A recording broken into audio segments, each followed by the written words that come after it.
Assalamualaikum warahmatullahi wabarakatuh. Bagaimana kabarnya hari ini anak-anakku sekalian? Semoga sehat-sehat saja dan selalu dalam lindungan Allah Subhanahu wa taala. Karena hari ini kita masih belajar online ya. Apa yang kita bahas hari ini adalah prinsip kerajinan bahan lunak. Tujuan pembelajarannya adalah kita capai menjelaskan pengertian kerajinan bahan lunak. Yang kedua adalah menjelaskan prinsip kerajinan bahan lunak. Tahu apa gambar ini? Gambar ini adalah lilin. Kerajinan lilin hias dan lilin aromaterapi. Bahan dasarnya adalah lilin. Kemudian sepintas kita lihat gambar yang kedua adalah seperti es krim dan bunga, padahal ini sebenarnya adalah sabun ya.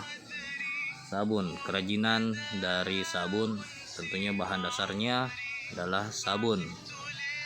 Kemudian ini adalah keramik ya, keramik kerajinan Gucci.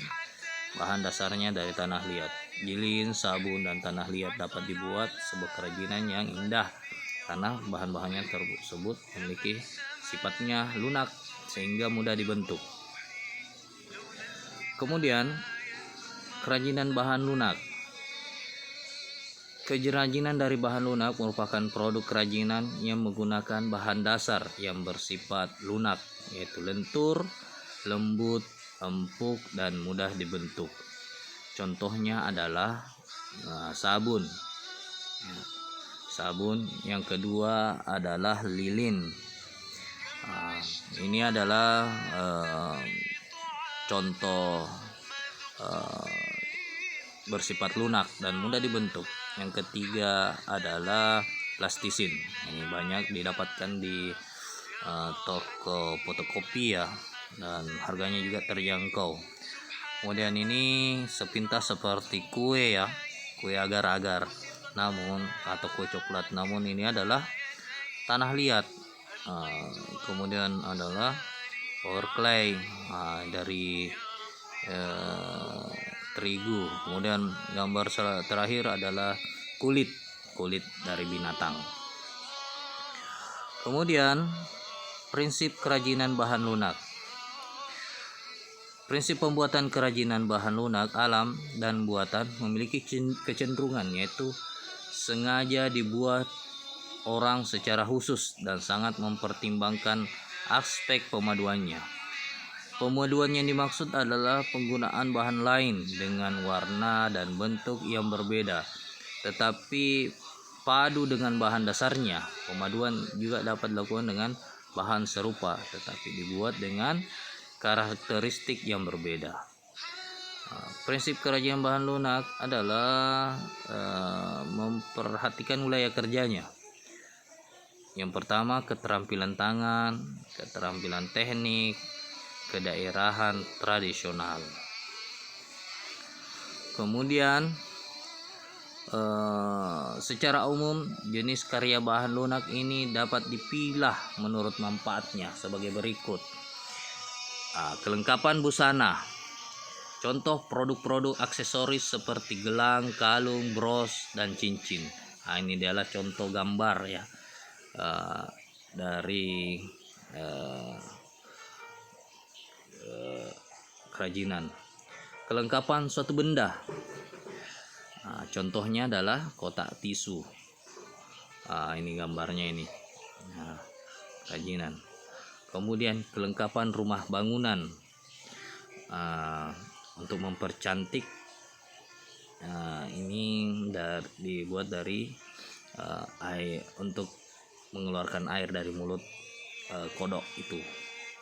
Kemudian kelengkapan keperluan ritual upacara adat. Banyaknya ritual upacara adat Nusantara tentunya bervariasi pula.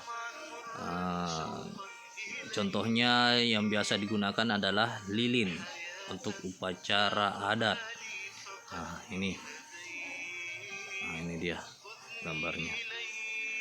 Kemudian prinsip kebermanfaatan di atas, maka kerajinan bahan lunak dapat dikategorikan sebagai berikut. Menambah keindahan. Jadi kerajinan bahan lunak itu dapat memperindah penampilan, keindahan.